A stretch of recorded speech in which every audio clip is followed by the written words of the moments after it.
আজকের এই বিশ্লেষণে আমরা এমন দুটো অবিশ্বাস্য আর একেবারে নজিরবিহীন ঘটনা নিয়ে কথা বলবো যা দক্ষিণ এশিয়ার সীমান্ত নিরাপত্তার পুরো ধারণাকেই পাল্টে দিচ্ছে। একদিকে আকাশ থেকে নেমে আসা ভয়ঙ্কর প্রাকৃতিক দুর্যোগ, আর অন্যদিকে নদীর তলদেশে তৈরি হওয়া নতুন এক ভূরাজনৈতিক ছক। ভাবতে অবাক লাগলেও এই দুটো বিষয় কিন্তু এক বিন্দুতে এসে মিলেছে। চলুন গভীরভাবে তলিয়ে দেখি কিভাবে এই দ্বিমুখী সংকট এই অঞ্চলের মানুষদের জন্য এক নতুন অস্তিত্বের প্রশ্ন তৈরি করছে। তো আজকের আলোচনার রূপরেখাটা একটু দেখে নেওয়া যাক। প্রকৃতির আকস্মিক রুদ্র রূপ দিয়ে আমাদের এই বিশ্লেষণ শুরু হবে। এরপর আমরা বুঝব মেঘ বিস্ফোরণের পেছনের বিজ্ঞান, ফেনীর ভৌগোলিক ফাঁদ, নদীর পাড়িতে লুকিয়ে থাকা নতুন বিপদ, বাস্তু সংস্থানের সাথে নিরাপত্তার দ্বন্দ্ব এবং সবশেষে এই নতুন যুগের হুমকির জন্য আমাদের প্রস্তুতি কেমন হওয়া উচিত। ১ নম্বর পয়েন্ট, প্রকৃতির হঠাৎ রুদ্ররূপ। ২৮ এপ্রিলের সেই অসামঞ্জস্য। চলুন শুরুতে আমরা ২৮ এপ্রিলের দিকে একটু ফিরে তাকাই। সেদিন এমন একটা ঘটনা ঘটেছিল যা সাধারণত হিমালয়ের মতো উঁচু পাহাড়ি এলাকাতেই দেখা যায়, কিন্তু সমতল ভূমিতে একেবারেই না। অথচ ঠিক সেটাই ঘটল বাংলাদেশের সমতল ভূমি ফেনীতে। স্থানীয়দের কথা যদি ধরেন, তাদের মনে হচ্ছিল আকাশটা যেন আক্ষরিক অর্থেই মাঝখান থেকে ফেটে গেছে। মাত্র কয়েক ঘন্টার ভেতর অবিশ্বাস্য ১৫০ মিলিমিটার বৃষ্টি চোখের পলকে চারপাশের সবকিছু যেন ভাসিয়ে নিয়ে গেল। এটা কিন্তু মোটেও কোনো সাধারণ কালবৈশাখী বা বৃষ্টি ছিল না।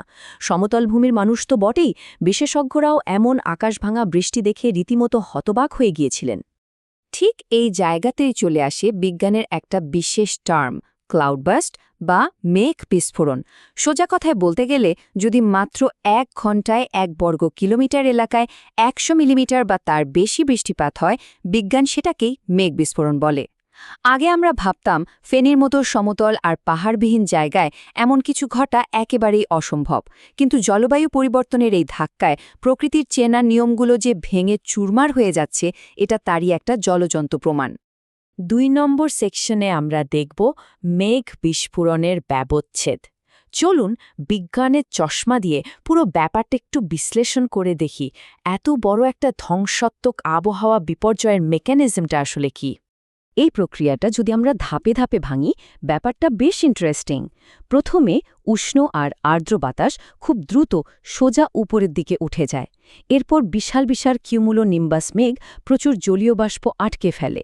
বাতাসের শক্তিশালী ঊর্ধ্বমুখী চাপের কারণে পানির কণাগুলো মেঘের ভেতরেই স্থির হয়ে থাকে, বিজ্ঞানের ভাষায় যাকে বলে ক্লাউড স্টলিং।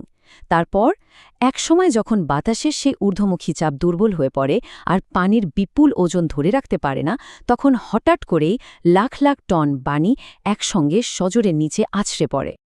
আবহাওয়া বিশেষজ্ঞরা এই মুহূর্তটাকে দারুণ একটা উপমা দিয়ে বুঝিয়েছেন। তারা বলছেন, এটা আসলে সাধারণ কোনো বৃষ্টির মতো নয়, বরং ভাবুন কেউ যেন হঠাৎ করে আকাশ থেকে একটা বিশাল পানি ভর্তি বালতি উল্টে দিল। ঠিক এভাবেই পুরো জলরাশি একসঙ্গে নিচে নেমে আসে, আর এই বিপুল পানির ধাক্কায় মুহূর্তের মধ্যে যে পাহাড়ি ঢল বা ভয়ঙ্কর জলাবদ্ধতা তৈরি হয়, সেটা থেকে বাঁচার কোনো পূর্বপ্রস্তুতি আসলে নেওয়া সম্ভব হয় না। এখন একটু পেছনের দিকে তাকালে আপনি খুব সহজেই একটা প্যাটার্ন বা ক্রমবর্ধমান প্রবণতা দেখতে পাবেন। ২০০৫ সালে মুম্বাই সেই ভয়াবহ ঘটনা মনে আছে? এরপর ২০১০ সালে লাদাখে মর্মান্তিক প্রাণহানি, ২০১৩ সালে কেদারনাথের সেই বিশাল ধ্বংসযজ্ঞ, আর এখন ২০২৪-২৫ সালে এসে সেই মেঘ বিস্ফোরণের ধাক্কা সোজা এসে পড়ছে ত্রিপুরা আর ফেনীর সীমান্তে। মানে এটা কোনো বিচ্ছিন্ন ঘটনা নয়, বরং পুরো দক্ষিণ এশিয়ার জন্যই একটা বিশাল বড় সতর্কবার্তা। চলে আসছি ৩ নম্বর অংশে, ফেনীর ভৌগোলিক ফাঁদ। এখন আপনাদের মনে একটা খুব স্বাভাবিক প্রশ্ন আসতে পারে, এত জায়গা থাকতে পাহাড়ের এই দুর্যোগ হঠাৎ করে ফেনীর সমতল ভূমিকেই কেন টার্গেট করল? এর উত্তরটা কিন্তু লুকিয়ে আছে ওই অঞ্চলেরই ভৌগোলিক গঠনের ভেতর। একটু খেয়াল করে দেখুন, ফেনী শহরটা একেবারে ত্রিপুরা পাহাড়ের শেষ প্রান্তে অবস্থিত। জায়গাটা অনেকটা একটা প্রাকৃতিক বেসিন বা গামলার মতো। মুহুরী, কহুয়া বা সিলোনিয়ার মতো ছোট নদীগুলো পাহাড় থেকে ধেয়ে আসা এই বিপুল পানির ধাক্কা একেবারেই সামলাতে পারে না। তার উপর সমতল আর উপকূলীয় তাপমাত্রার পার্থক্যের কারণে মেঘগুলো সেখানে স্থির হয়ে ওই ক্লাউড স্টোলিং ঘটায়। আর আমাদের সবচেয়ে বড় মানবিক ব্যর্থতা হল পানি নামার পথ আটকে দেয়া। ভরাট হয়ে যাওয়া খাল আর আড়াআড়িভাবে তৈরি অপরিকল্পিত রাস্তা ও রেল লাইনের কারণে পানি আর নামতেই পারে না। ফলে পাহাড়ি ঢল আটকে গিয়ে তৈরি হয় এই দীর্ঘস্থায়ী আর ভয়াবহ বন্যা। এর সাথে যুক্ত হয়েছে জলবায়ুর আরেকটা সমীকরণ। বিজ্ঞান বলছে পৃথিবী যত বেশি উত্তপ্ত হচ্ছে, বায়ুমণ্ডল তত বেশি আর্দ্রতা শুষে নিচ্ছে। আরও নির্দিষ্ট করে বললে, তাপমাত্রা প্রতি 1 ডিগ্রি বাড়ার কারণে বায়ুমণ্ডল 7% বেশি জলীয় বাষ্প ধারণ করতে পারে।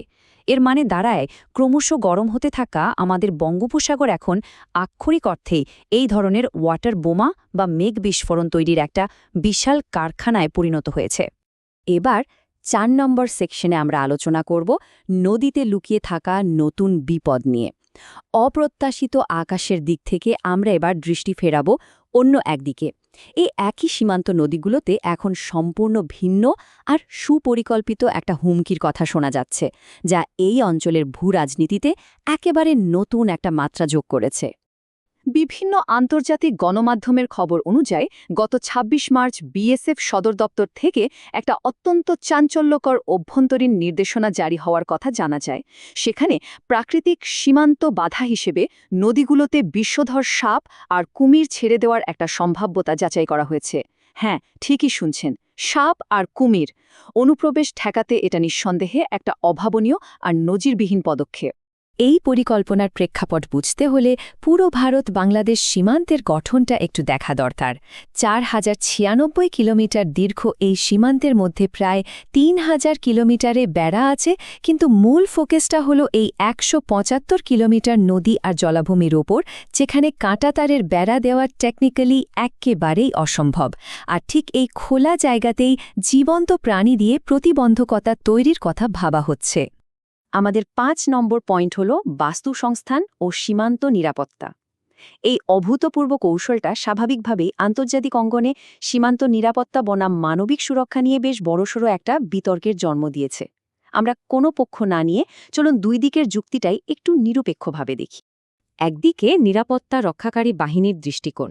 তারা মনে করছে যেসব প্রাকৃতিক এলাকায় কোনোভাবে বেড়া দেওয়া সম্ভব নয়, সেখানে অপরাধ বা অনুপ্রবেশ ঠেকাতে এই ধরনের প্রতিরোধক খুবই জরুরি।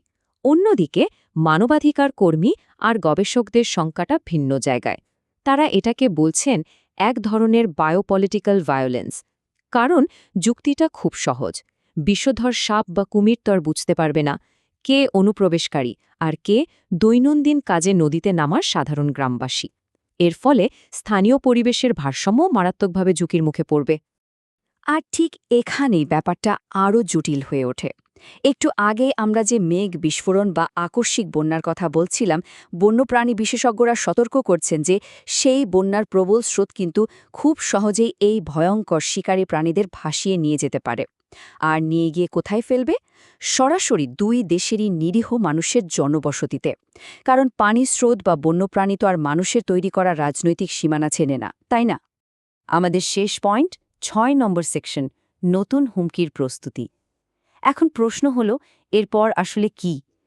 যখন এই দুটো আলাদা প্রেক্ষাপট, মানে আকাশের দুর্যোগ আর নদীর ভেতরের জীবন্ত নিরাপত্তা কৌশল একসাথে এসে মেলে, তখন এটা খুব পরিষ্কারভাবে বোঝা যায় যে এই পুরো অঞ্চল বহুমাত্রিক সংকটের এক সম্পূর্ণ নতুন যুগে পা রাখছে।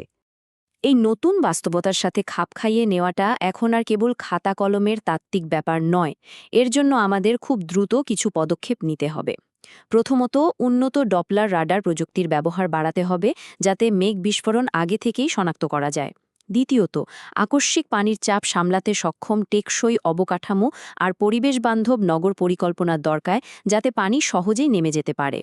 আর সবচেয়ে জরুরি বিষয় হল আন্তঃসীমান্ত বাস্তুসংস্থান নিয়ে অত্যন্ত সতর্ক এবং দূরদর্শী কূটনৈতিক উদ্যোগ।